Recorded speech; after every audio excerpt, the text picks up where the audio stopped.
It's all about the Most High. Alright, so y'all familiar with the story of Esther and Mordecai? Yep.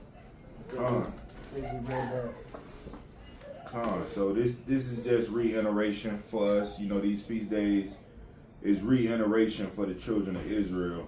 You know, some of us been keeping it for 7 years now. Some of us been keeping it for a couple years. Either way, it's always good to keep these accounts fresh on our brain and our heart. You know what I'm saying? Because, you know, when you're going through certain things, you could reflect and look at, hey, look what Mordecai did. Right. He took in the fatherless. You know, he took in his little cousin, you know what I'm saying, and raised her as his own child. And she became great because he taught her the law, statutes, and commandments. You know what I'm saying? Or when we facing adversity, when our enemies on our helmet, you know, persecuting us, you know, trying to annihilate us off the face of the earth, we could look at how the Most High turned, you know, Haman's wickedness upon his own head. That's right. You know what I'm saying? Sometimes people that's evil, they dig in a pit for you, but the Most High end up making them fall into that pit. You know what I'm saying? So these accounts is always good to reflect on. And it's always good to read them outside of the high holy days. You know what I'm saying? You don't always have to wait to the high holy days to read these accounts. Right? So we're going to start in the book of Esther, the first chapter. Right? And we'll go straight to the 12th verse because we already know the story or the account. You know, I don't want to say story, it's an account. But we'll briefly go through it and bring out additional precepts that complement these scriptures, man. So Esther chapter 1 and verse 12. Right? So the book of Esther relates that in the 3rd year of the reign of the king Ahasuerus, he gathered together all the leading men of his empire at Shushan Palace, which is the capital. And he threw a feast, right? Ahasuerus threw a feast. The feast was for 7 days. And while the king was under the influence of wine, you know, he was partying, you know, he was under the influence of wine, he was tipsy, right? He sent his servants to the chamberlains to go get the queen. You know what I'm saying? Queen Vashta, right? And she was a beautiful queen, but she rebelled against the king, right? She rebelled against her husband, the king. And we're going to start at verse 12, right? Esther chapter 1 and verse 12. This is the book of Esther chapter 1 verse 12. But the queen Vashti refused to come at the king's commandment. She what? She refused to come at the king's commandment by his chamberlains. Therefore was the king very wroth, and his anger burned in him. Right, so his queen, she refused to come when the servants came to get her. He wanted to showcase his wife for her beauty, but she didn't want to come. She was rebellious. You know what I'm saying? So by taking that drastic action of rebelling against her husband, the king, he became furious. He became enraged, right? Like, why the hell she ain't coming? Why she not listening to me? And now, mind you, everybody is watching. Right. You know, everybody partying and getting faded and tipsy, but everybody is observant to what's going on. You know what I'm saying? So the word is starting to spread around the palace like, hey, the queen is rebelling against the word of the king, right?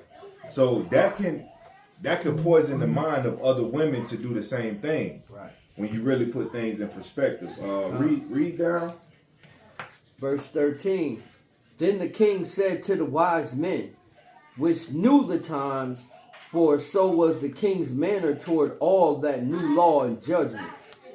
And the next unto him was Karshina, Shethar, Admatha, and Tarshish, Meres, and Marsina, and Memucan, the 7 princes of Persia and Media, which saw the king's face, and which sat the first in the kingdom. Read.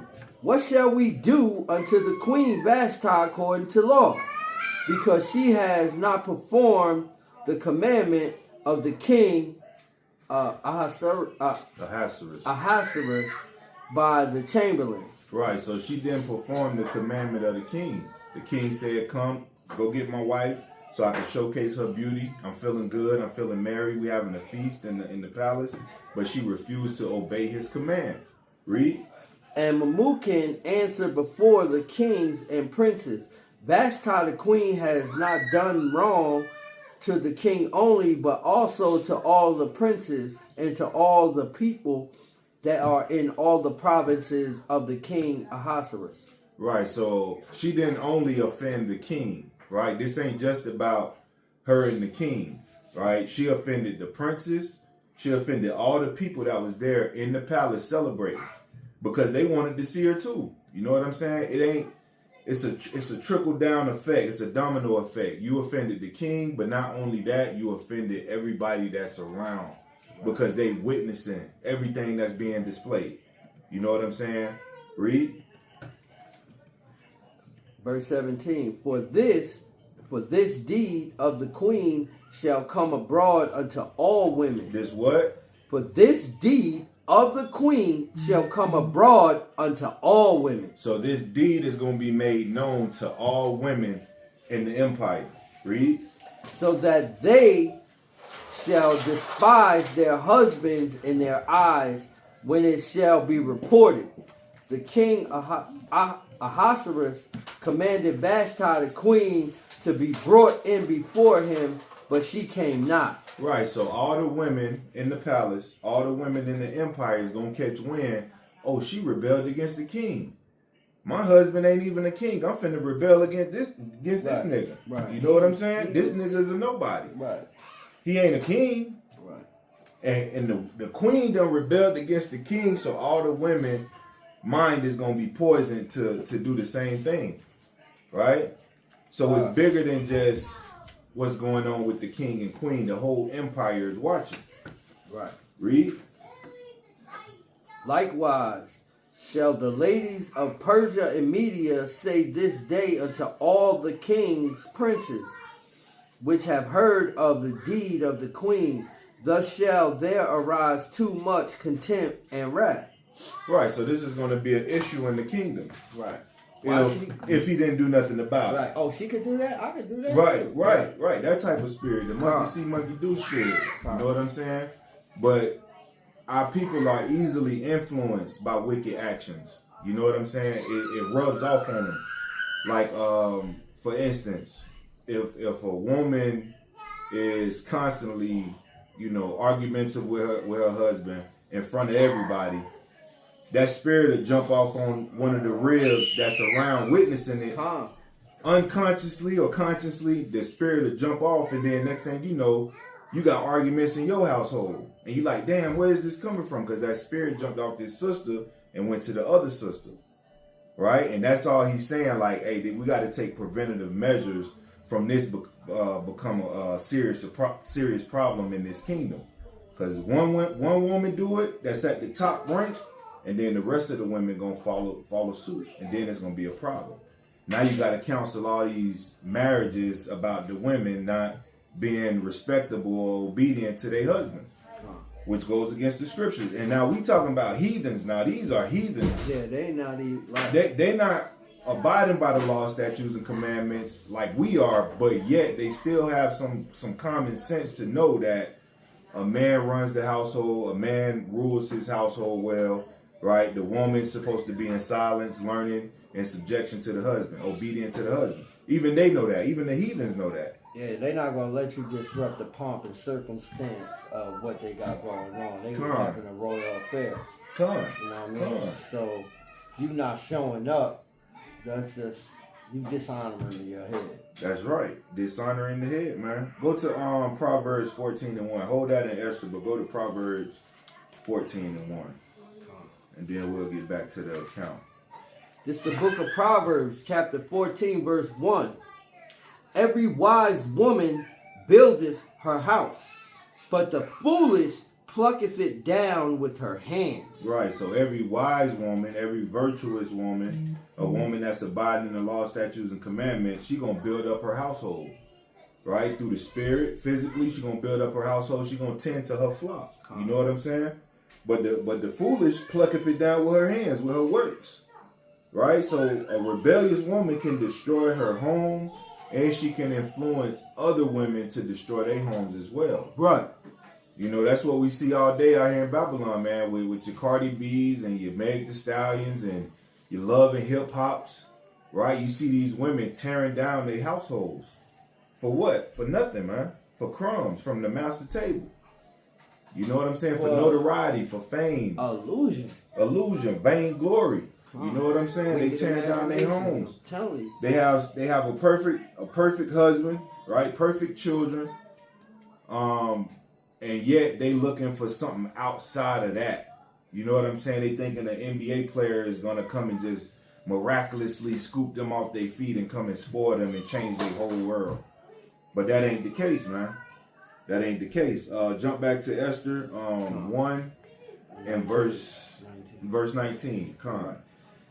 This is the book of Esther, chapter 1, verse 19. It reads, "If it please the king, let there go a royal commandment from him, and let it be written among the laws of the Persians and Medes, that it be not altered, that Vashti come no more before King Ahasuerus." Would it say what? That Vashti come no more before King Ahasuerus, and let the king give her royal estate unto another that is better than she. Right, so just because she was the queen, that don't mean she wasn't expendable. You know what I'm saying? She could be replaced just like any other body can be replaced, man. Like a servant can be replaced, like a prince can be replaced, like a king can be replaced, the queen can be replaced. Ain't no one person bigger than the program. That's right. That's right, King. Not one person is bigger than the program. So he had to make an example out of this rebellious woman, man.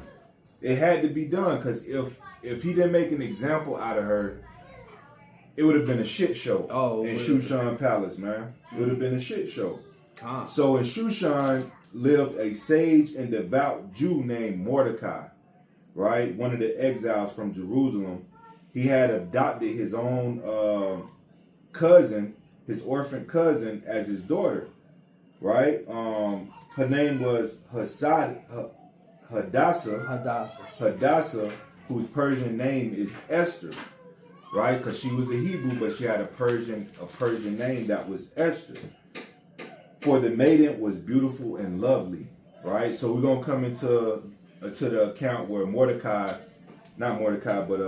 Ahasuerus start to recruit another queen. He's in the process. He's going into a process of recruiting another queen to replace Vashti, right? Go to verse 2.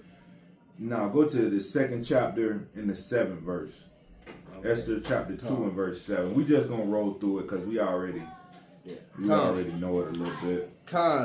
This is the book of Esther chapter 2 verse 7. Bring it out. "And he brought up Hadassah, that is Esther, his uncle's daughter, for she had neither father nor mother, and the maid was fair and beautiful, whom Mordecai, when her father and mother were dead, took for his own daughter." Right, so that's powerful within itself. Right? A lot of people wouldn't fill this position, you know what I'm saying, because they just not able to. Right. You know what I'm saying? Financially, spiritually, a lot of people more concerned about what they got going on in their own life, and they not trying to take in more burdens, because that could be a burden to you. You know what I'm saying? Taking in another child, unexpected. The parents died, and now you got to bring them into your house. It's kind of, complicated. But it's good people out there that will do that. And Mordecai was one of them, man. That's part of the scriptures too. Be a father to the fatherless. Right. You know what I'm saying? A lot of children, especially in Israel, their fathers abandon them because that's the curses. Right? A man shall leave his house. A man shall leave his children. Right? His wife that he loved shall leave his children. You know, roughly paraphrasing. But go to Psalm 68 and 5. Hold that, but go to Psalm 68 and 5. Start at verse 4. This is the book of Psalms, chapter 68 and verse 5. A father... verse 4. Salakia. This is the book of Psalms, chapter 68, verse 4. Salakia. Sing unto Yahweh, sing praises to his name. Extol him that rideth upon the heavens by his name Jah. By his name Yah, and rejoice before him. Read. A father of the fatherless. A what? A father of the fatherless. Right. So if we trying to model after Hamashiach and model after the Most High, we must be a father to the fatherless. Right? That's right. Children without fathers don't have guidance, don't have fear, right? They don't have structure. So we gotta, make a sacrifice and become a father to the fatherless, whether you be a mentor or a father figure to a Hebrew Israelite child that don't have an actual father, or the father is a deadbeat father, or the father just not around. You know what I'm saying? We gotta model after the Most High in Christ, and also after Mordecai, man, because that's what Mordecai did. He was a father to the fatherless. Right? That's right. A father of the fatherless and a judge of the widows is Yahweh in his holy habitation. Yep, is Yahweh in his holy habitation. Yes, he is. Go to James chapter 1 and verse 27. James chapter 1 and verse 27.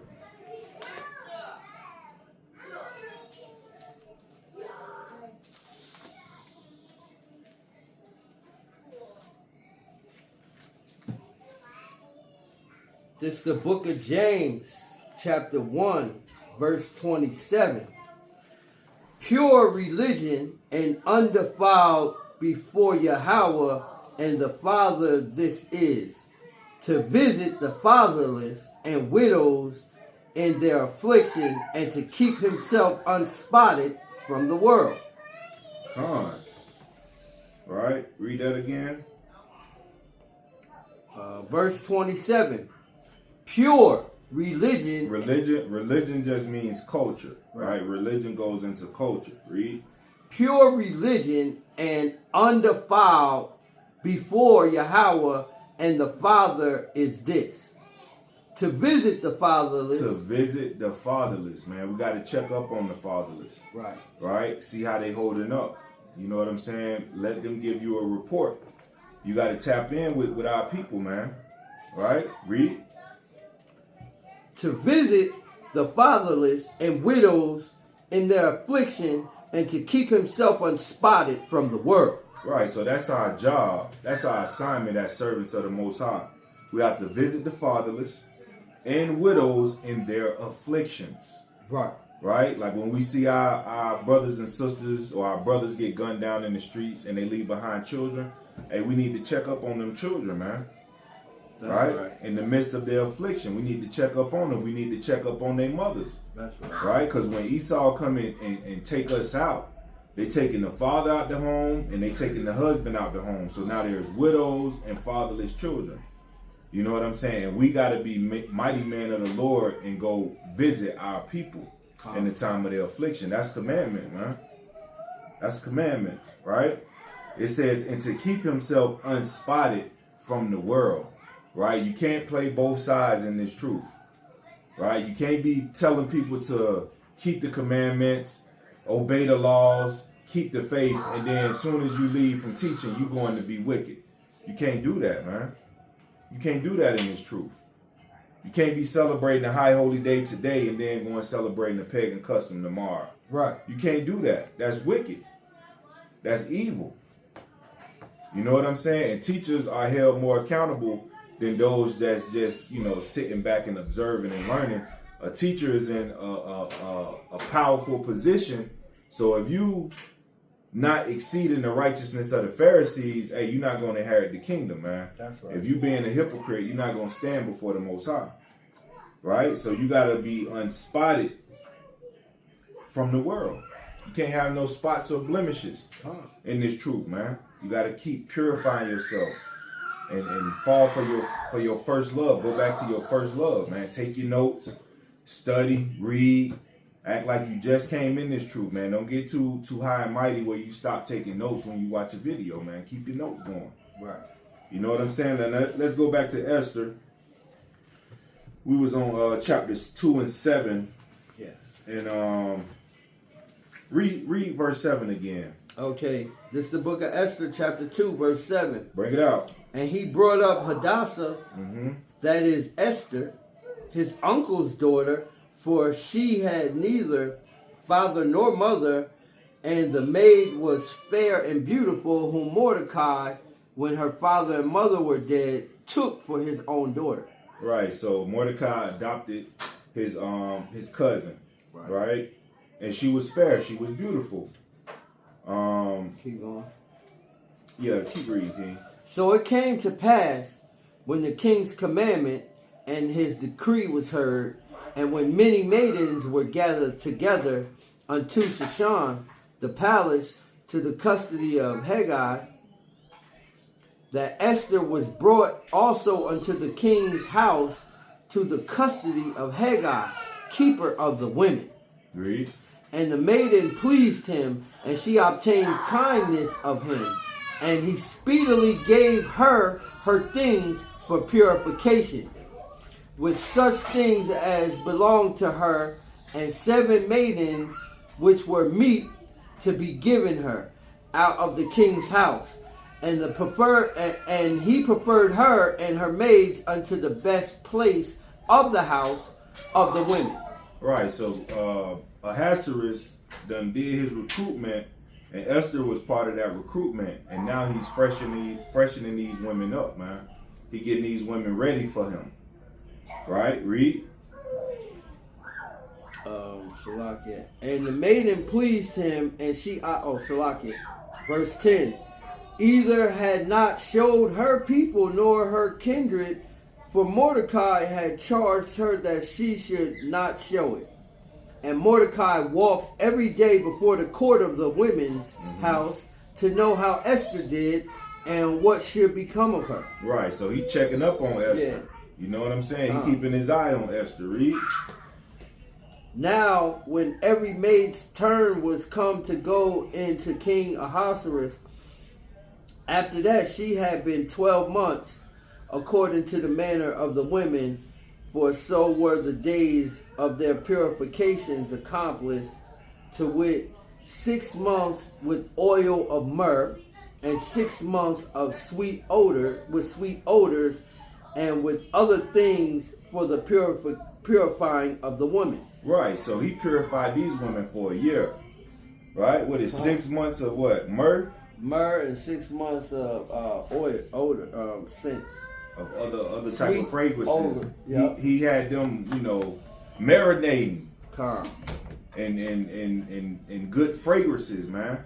6 months and then another 6 months. That's a whole year. Yo. You know what I'm saying? Yeah. The king had to get them right, man. Read. All praises. Good. Right. Then thus came every maiden unto the king. Whatsoever she desired was given to her to go with her out of the house of the women unto the king's house. In the evening she went, and on the morrow she returned into the second house of the women to the custody of Shashgaz, the king's chamberlain, which kept the concubines. She came unto the king no more, except the king delighted in her, and that she were called by name. What verse is that? This is that was verse 14. Okay, read. Now, when the turn of Esther, the daughter of Abihail, the uncle of Mordecai, who had taken her for his daughter, was come to go in unto the king, she required nothing but what Haggai, the king's chamberlain, the keeper of women, appointed. And Esther obtained favor in the sight of all them that looked upon her. And Esther what?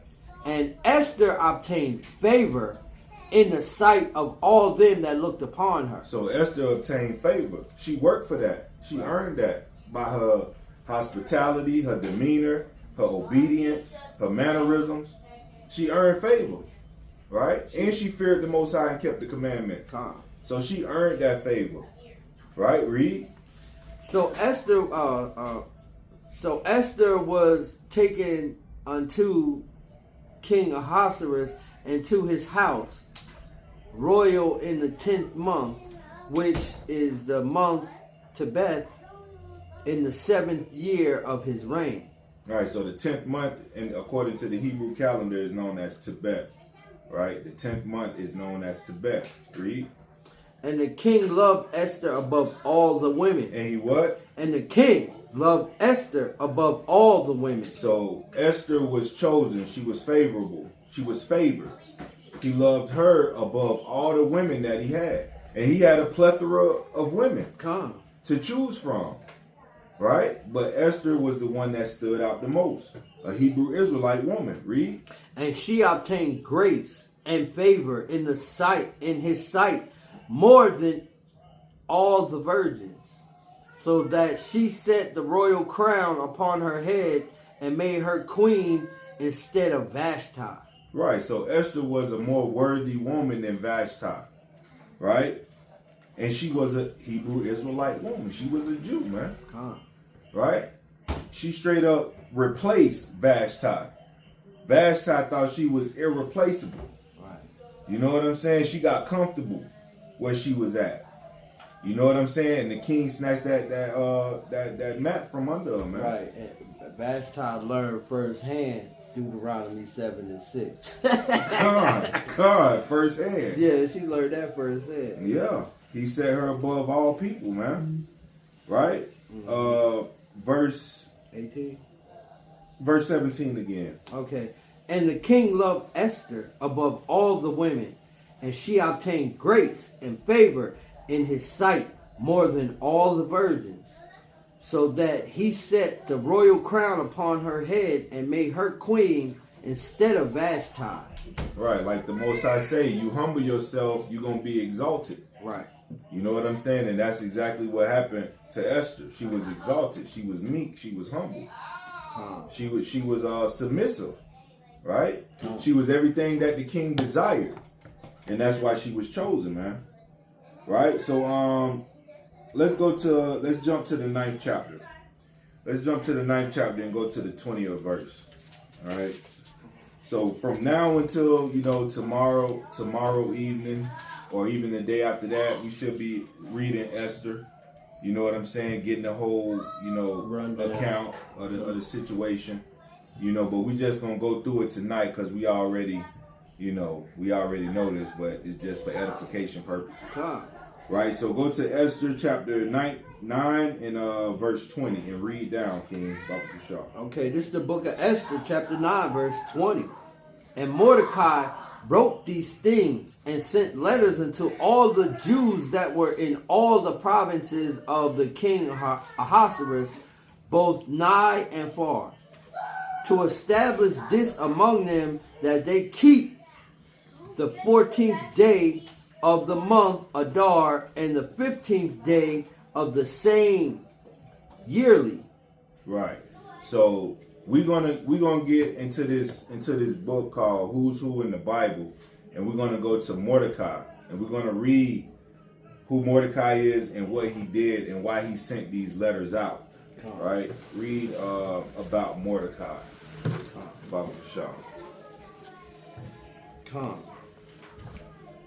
Mordecai, 5th century, 5th century BC, cousin and guardian of Esther. Mordecai was a devout Jew and an exile from Jerusalem, who lived in Shushan, the capital of the Persian Empire. He had adopted as his own daughter a young orphan cousin whose Persian name was Esther. She was chosen by King Ahasuerus to be his queen, and Mordecai advised her not to disclose the fact that she was a Jew. Mordecai had an official position at the court, One day he heard two of the king's eunuchs plotting to assassinate their master. He heard what? He heard two of the king's eunuchs plotting to assassinate their master. Right. So these two servants of the king, they had a plot to kill the king, and Mordecai caught wind of it, and he relayed that message to the king, and that's how he obtained favor with the king. Read. He asked Esther to warn the king, who had the conspirators seized and executed. This service by Mordecai was recorded in the court annals. Mm-hmm. Mordecai fell foul of Haman, the chief minister, by refusing to bow down to him. Right. So Mordecai, when you read the account, Mordecai had an encounter with Haman, a Edomite, right? Who was, high rank in Ahasuerus' army, so to say, right? And Haman wanted Mordecai to bow down. He wanted everybody to bow down to him, but Mordecai didn't bow down to Haman, and Haman took offense to that. Oh, who this nigga think he is? Who this nigga think he is? This black ass Hebrew Israelite nigga. Who he think he is? He gonna bow down to me. But Mordecai never bowed down, man. Mordecai said, I ain't bowed down to nobody but the Most High. Right? Read. Salakia. Esther warned the king.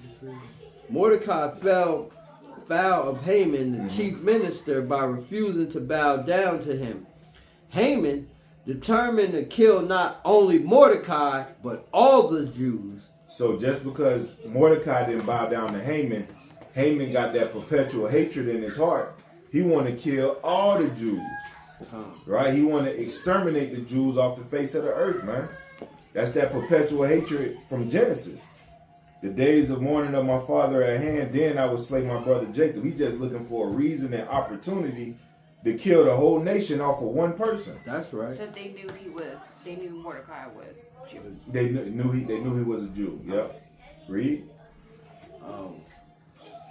He persuaded the king to let him destroy them on the ground that they did not keep the king's laws, and the day of execution was fixed. Mordecai told Esther to intercede with the king. He received her kindly and agreed to dine with her together with Haman. Haman's wife and friends advised him to prepare a gallows and to persuade the king the following day to let Mordecai be hanged. Right. So Haman, conspired with his people to get some gallows made. Gallows is like a wooden plaque where they do hanging executions. Like if you ever seen those old medieval movies when they be on a wooden plank. Right, or the hangman. Like hangman game. They have the board drop from under your feet and you hang. They tie the rope around your neck and the board drop. Yeah, that's what he wanted to set up those to hang Mordecai on. Right? Read. Salakia. Haman's wife and friends advised him to prepare a gallows and to persuade the king the following day to let Mordecai be hanged. That night, the king was sleepless and had the court annals read to him. He came across the entry about Mordecai having foiled the plot against the king and discovered that the act had gone unrewarded. He summoned Haman and without disclosing the name, asked him how he was set above paying honor to someone, thinking it was himself. Haman proposed that the person be conducted through the city square dressed in royal robes with the crown on his head and seated on the king's horse. To his utter dismay, Haman seated on the king's horse. Salakia, to his Salakia. Let me read that one over. Thinking it was himself, Haman proposed that the person be conducted through the city square, dressed in royal robes, with the crown on his head, and seated on the king's horse. To his utter dismay, Haman was ordered to carry out this ceremony for Mordecai. All praise. So Haman tried to dig a pit for Mordecai, and Haman fell into the pit that he dug for Mordecai, man. Trying to be evil and spiteful and just wicked, man. The natural state of the Edomites, man, they just wicked. You know, but the king rewarded Mordecai, and he ended up putting Haman to death. Read. That night at dinner, Queen Esther denounced Haman and accused him of having organized the mass murder of her people. So they hanged Haman on the gallows, which he had prepared for Mordecai. See, he dug a pit and fell into that pit. You know what I'm saying? Because Haman, it's a lot of accounts. When you read the whole book of Esther, Haman did a lot of things that was evil. You know what I'm saying? Accused us, tried to frame us. But he was hiding under like his title. Right. He was hiding behind a mask. You know what? What I noticed when we dealing with Israel and the heathens, just from these stories, right? Mm-hmm. The heathen power lies in a lie. Mm-hmm. It always lies in a lie. And our power lies in the truth. That's right. That's it right there. They strength is lies and deception. They good at that. They masters of deception. That's what they good at. Soon as they be born speaking lies, man. They masters at deception. They could tell you that they landed on the moon and deceived the masses, and everybody believe it. Mm-hmm. You know what I'm saying? They could say they God's chosen people. Tell the masses, and everybody believe it. Because they got power in their lies, man. And we got power in the truth. That's excellent observation. That's a bar, though. That's a bar. Got to put that down in the song right there. You know what I'm saying? But yeah, Haman. So the reason they call it Purim, per means lot. You know what I'm saying? So they cast lots, like they gambled, rolled dice to see what day they was going to exterminate all the Jews. So when they cast a lot, they picked a certain day that they was going to exterminate all the Jews. So instead of the Jews being exterminated, Haman and his sons got exterminated, and we went off the lots that he cast for us. Right. So he rolled the dice and said, okay, by this time next year, we're going to kill all the Jews. But that was the same exact time that him and his sons was put to death instead of us. Right? Read. Mordecai was then appointed chief minister in Haman's place. So he took over Haman's position. Read. Since by Persian law Haman's decree could not be revoked, Mordecai was authorized to send out another decree giving the Jews the right to carry arms in self-defense. That's right. Read. On the day Haman had appointed for their destruction, they turned on their enemies and slew them. Mordecai and Esther sent letters to all the Jews saying that their deliverance should be commemorated every year with the Feast of Purim. Right. So let's go back to Esther, the 9th chapter and the 20th verse, just to pick up on that. You know what I'm saying? This is the book of Esther, chapter 9, verse 20. Break it out. And Mordecai wrote these things and sent letters unto all the Jews that were in all the provinces of the king Ahasuerus, both nigh and far. So we seen how Mordecai got in that position that he was in. Haman was put to death, and he took over Haman's position. Right, so now he's the one sending out letters throughout the empire for everybody to receive. Read. To establish this among them, that they should keep the 14th day of the month of Adar and the 15th day of the same yearly. So we in the 14th day of the month of Adar. Right, we in the 12th month of the Hebrew calendar. It's known as Adar. We on the 14th day. So we keep this first day as the opening day of the feast, and then the 15th day we keep as the closing day of the feast. Right? Read. Yearly. We do this every year. Read. as the days wherein the Jews rested from their enemies, and the month which was turned in, unto them from sorrow to joy, and from mourning into a good day, that they should make them days of feasting and joy, and of sending portions one to another, and gifts to the poor. Right. So this high holy day is about us having rest from our enemies, right? Right. Rest, mental rest, physical rest from our adversaries. And we getting to see what the Lord's good works and what his salvation really look like. Right? That's what salvation look like. Rest from our enemies, man. And when you turn your sorrow to joy. When you turn your pain and misery into happiness. Right? Right. That they should make them days of feasting and joy. So this is a day of being in the spirit of festivities, man. Have your drink, have your wine, you know what I'm saying? Have your good food, right?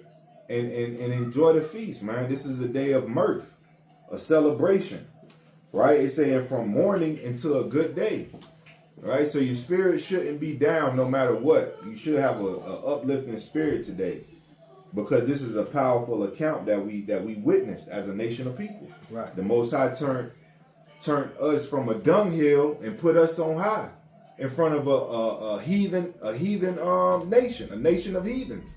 We was in the Persian Empire during this time.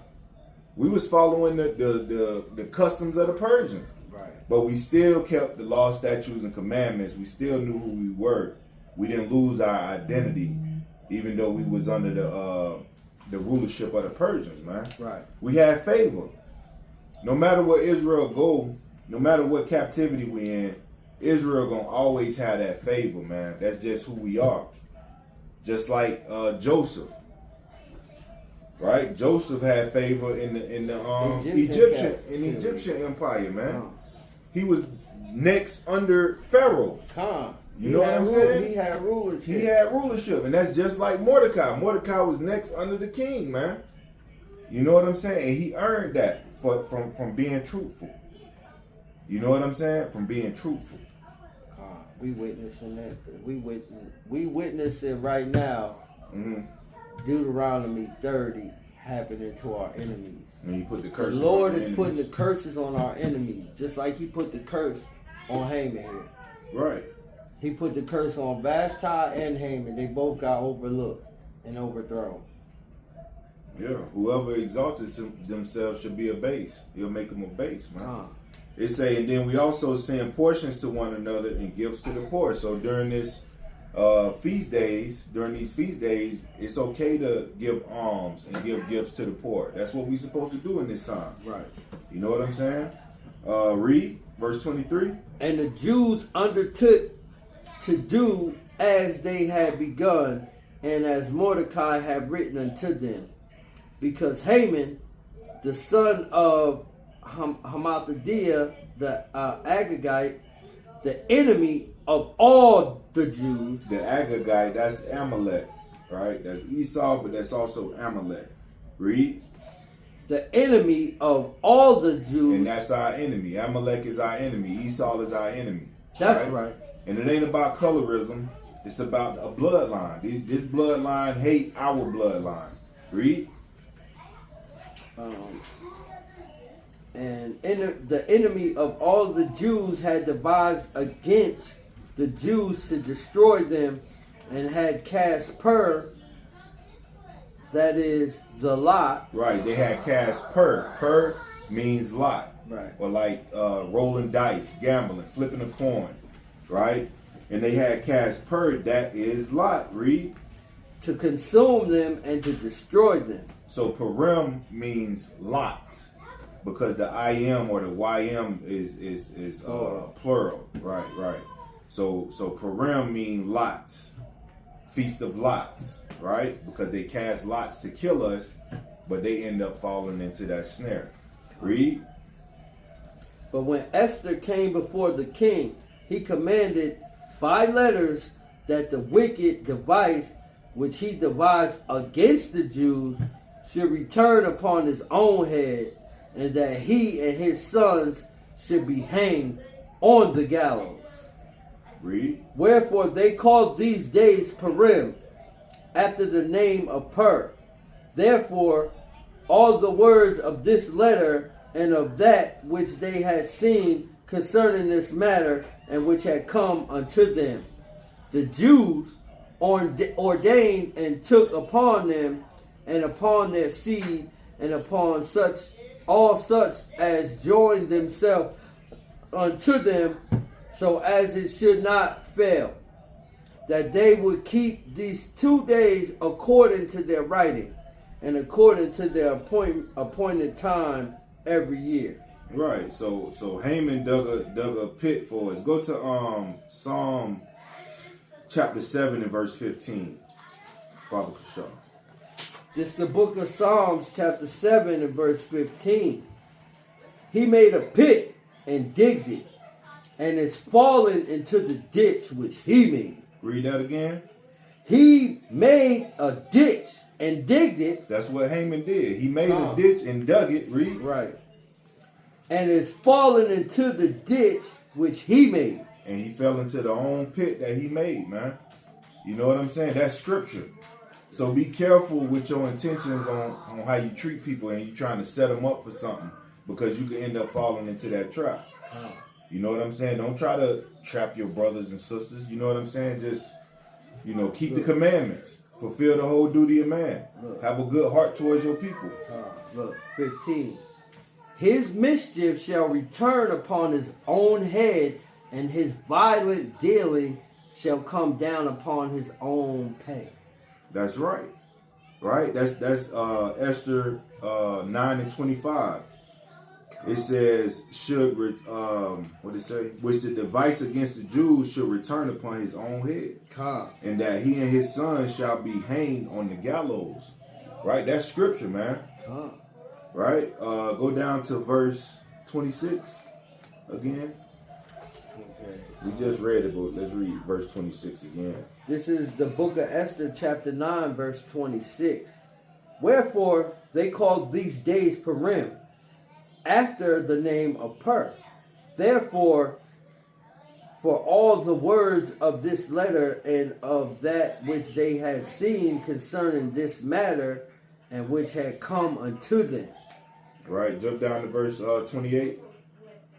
And that these days should be remembered and kept throughout every generation, every family, every province, and every city, and that these days of Purim should not fail from among the Jews, nor the memorial of them perish from their seed. Right, so this is a high holy day that we are supposed to keep.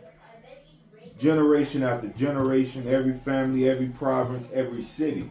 This should be a major holiday, on a mainstream holiday, but they don't celebrate. This should be as big as Easter. This should be as big as Easter, but Esau not finna celebrate a day glorifying his destruction. His death. Right, come. But he want to celebrate Thanksgiving though. Killing us. You know what I'm saying? Come. But we keeping it, so we trying to rehearse the righteous acts and come back into the covenant with the Most High, the marriage supper of the Lamb. That's what we in pursuit of, man. We in pursuit of the kingdom, man. Right. And we know that we're sealed at his feast days. This is an important feast day. Yeah. Because this is a day where we witnessing the Lord's salvation, man. This is what salvation look like, man. Being saved from your enemies. Right? From those that hate you. Right. All right. Next verse, 29. Verse 29. Then Esther the queen, the daughter of Abihail, and Mordecai the Jew, wrote with all authority to confirm this second letter of Purim. And he sent the letters unto all the Jews to the 127 provinces of the kingdom of Ahasuerus, with words of peace and truth. Read. To confirm these days of Purim in their times appointed, according as Mordecai the Jew and Esther the queen had enjoined them, and as they had decreed for themselves and for their seed the matters of the fasting and their cry.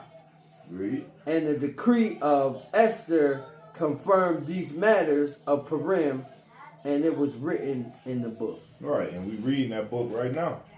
Right, so we have to give it up for Esther because she was a righteous sister, you know what I'm saying? And she led her people to freedom, man. Right. Kind of like Harriet Tubman, man. Yeah. She led her people to freedom, Mark. Yo, for real. You know what I'm saying?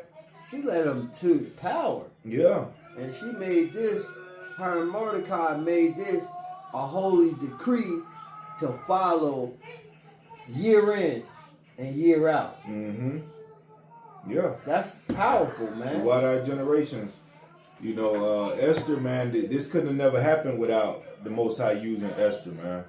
He had to use that vessel to accomplish his salvation for us. And and look how he did it. He sent an Israelite man and Israelite woman to go mix and mingle with the heathen to overthrow them. Mm-hmm. But that's what we do. We go mix with the heathen and then they overthrow us. Right. The heathen mix with us and we overthrew them. Con. It's some understanding in the story, man. Yeah. Deep. Con. So that's why we call it the Feast of Purim, mean lot or lots, because they cast lots for our destruction but ended up being destroyed. I'm going to get one more passage. Go to the Apocrypha, to the additions to Esther, and go to the 10th chapter, and we'll start at the 4th verse, and we'll read on down. We'll close it out and be feast and merry.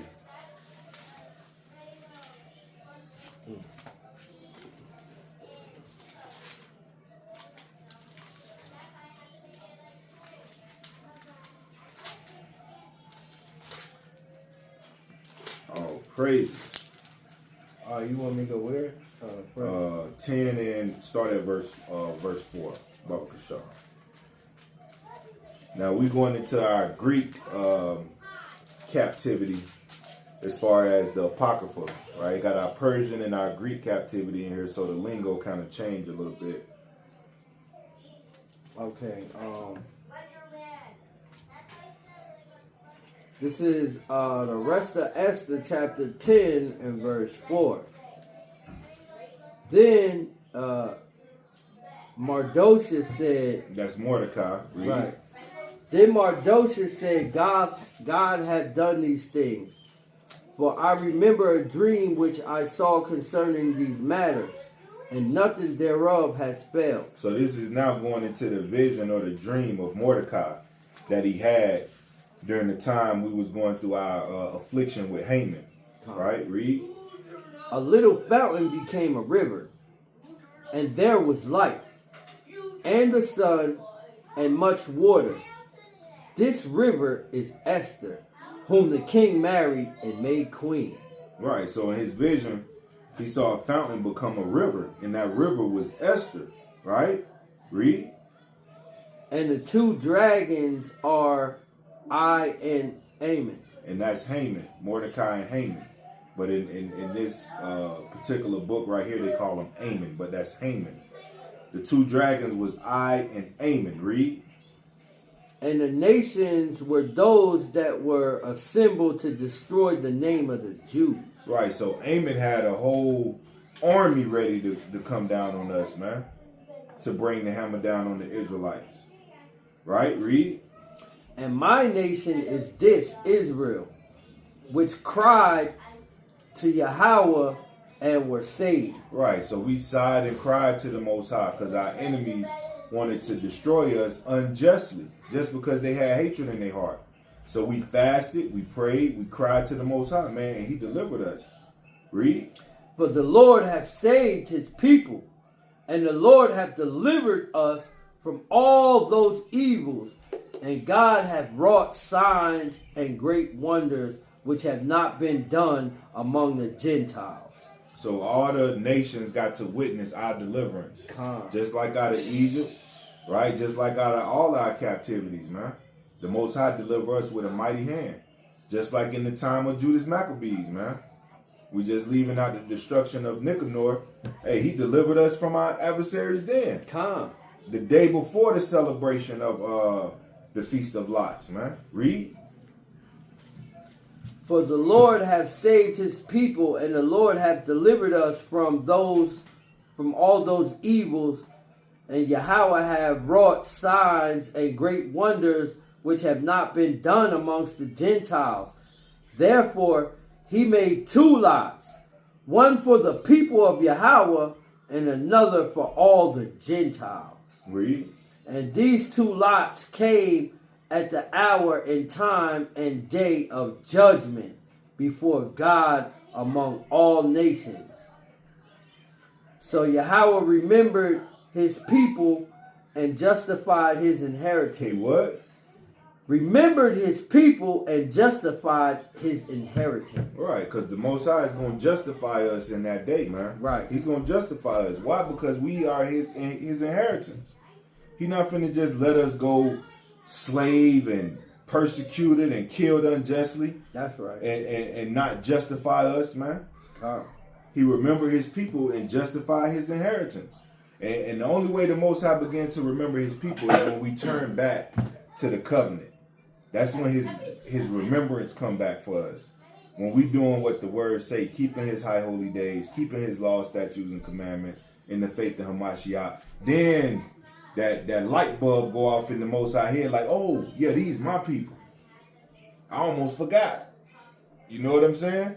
But he remembered his people and justified his inheritance. Read. Therefore those days shall be unto them in the month of Adar, the 14th and 15th day of the same month, with an assembly and joy, and with gladness before Yahweh, according to the generations forever among his people. All right, so this is a statue, a high holy day throughout our generations, you know, until one jot or one tittle pass from the law, man. We supposed to be doing this.